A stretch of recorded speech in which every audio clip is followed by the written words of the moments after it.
Hey everybody, it's Avi Tenenbaum with TFRP. It's been a really long time. We've been very busy with the Russia-Ukraine stuff. We went to America and came back. We have a new camera now, a lot of new stuff, very exciting. I want to tell you a story about this Lego man and Pesach. So, when I was in yeshiva, I had a good friend named Morty.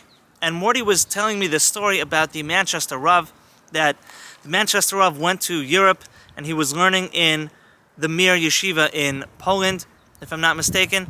And a guy comes up to him in the first day of yeshiva and he wants to be Mevatel Torah and he wants to start telling him different jokes and just wasting his time. And the Manchester Rav, Rav Segal, he was able to be strong and to push this guy off and say, I'm a serious guy, I want to learn well, I don't want you to waste my time, I came here to study, have a good day.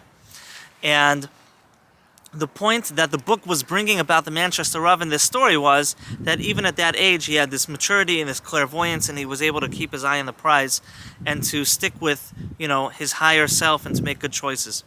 And so my friend Morty said, from every story you can always learn side lessons that maybe the person telling you the story didn't mean for you to learn, but they're also good lessons. So he said, you see that even in the Mir Yeshiva in Poland, there were people that were schmoozing during Seder. So with that story, let me tell you a story now about this Lego man.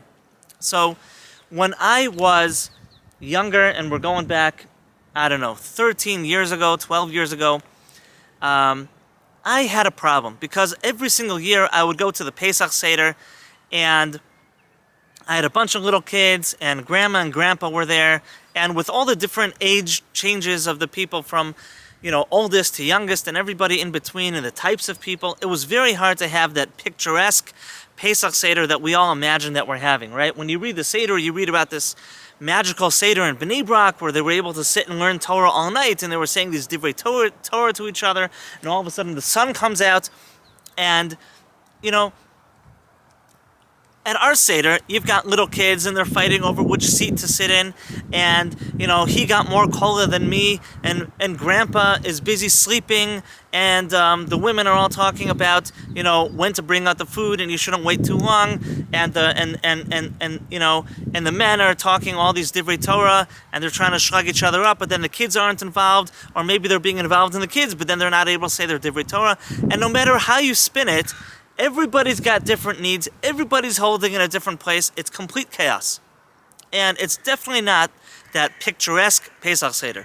And, when we learn in the Jewish institutions when we're younger, we have certain expectations for what Pesach is going to be, and nobody prepares us for what it's actually going to be.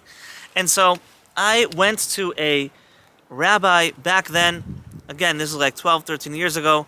And this is a more extreme type of Rav. And at the time, I was close with him, and I thought that would be good for me.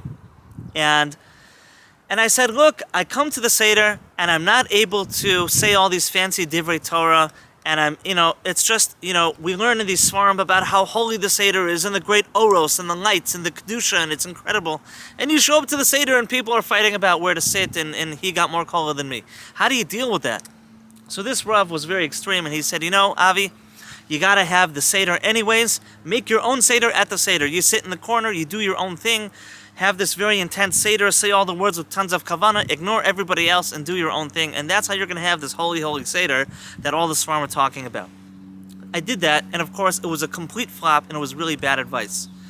And the side lesson of this story was that sometimes you go to people that give you bad advice and you have to be smart and choose which person to get advice from, and there's a lot of Rabbanim out there, and some are better, and some are worse, and some are better for other people, and not for you.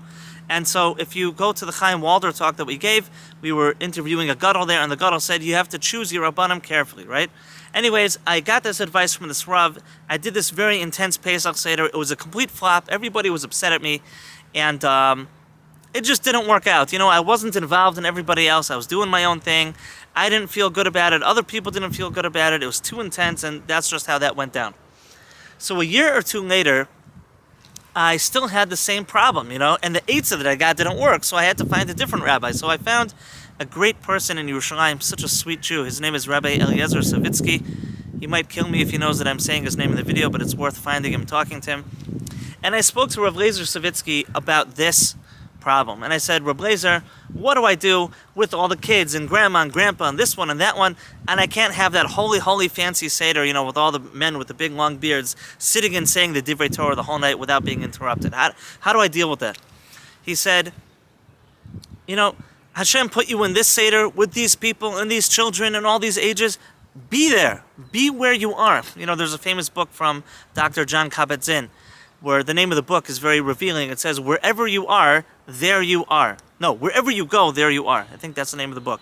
So Rabbi Savitsky was saying, if Hashem put you in that Seder with those kids and that grandma and that grandpa and those people, then be there and serve Hashem in that place and enjoy and be b'simcha, talk to the kids, come down to the level of the people, be me'uravim mebrios, be involved.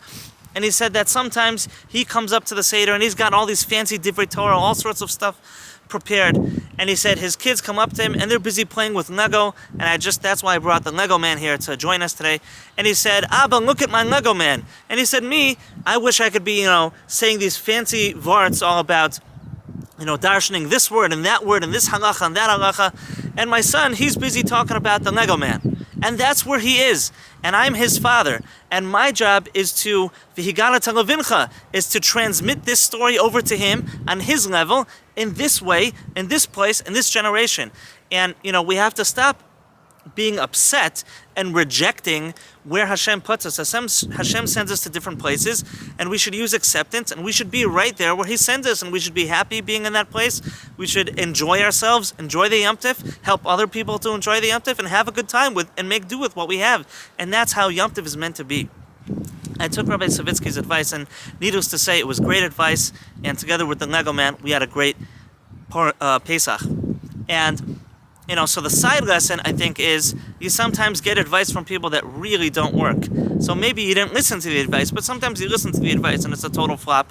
And you have to find somebody that understands your circumstances better, understands you better, understands reality better, understands your culture, your family, and he's able to give good advice. So that was fantastic advice.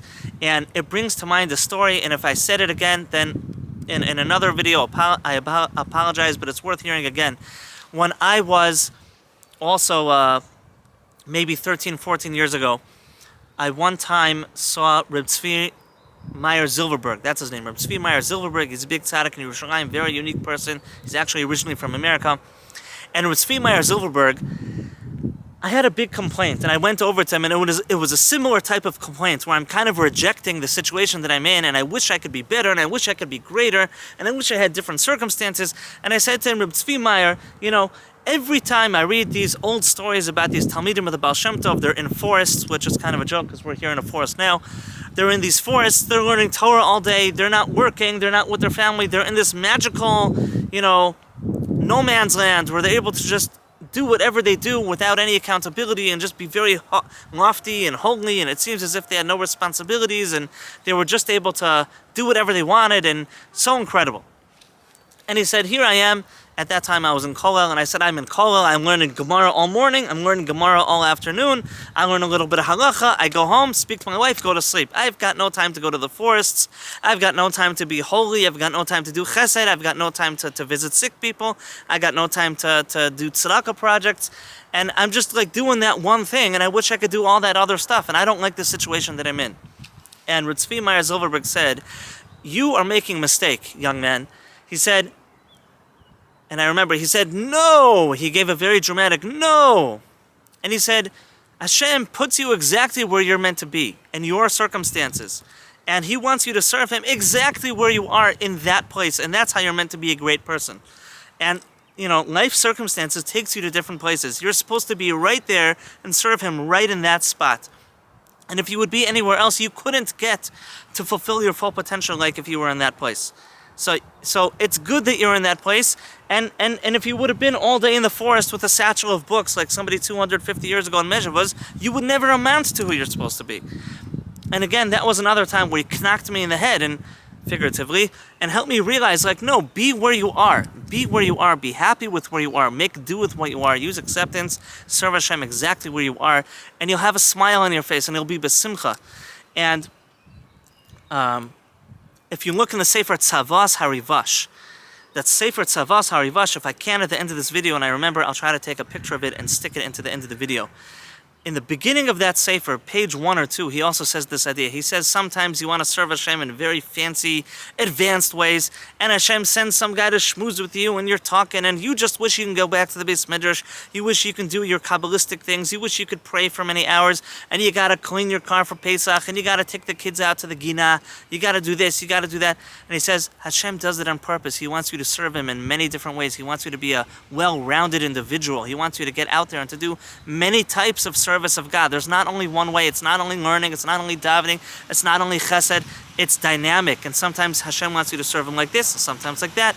And we find ourselves in many different types of circumstances. Some people find themselves divorced. Some people find themselves unmarried, struggling with mental illness, all sorts of situations. And Hashem wants us to be exactly in that place and to serve Him within those nisyonos, within that place. And that's how we're going to grow and reach our full potential. We should be happy where we are, wherever we go, there we are. We should be besimcha. We should enjoy Yom Tov, make do with what we have, do our best. And I wish everybody a beautiful Yom Tov.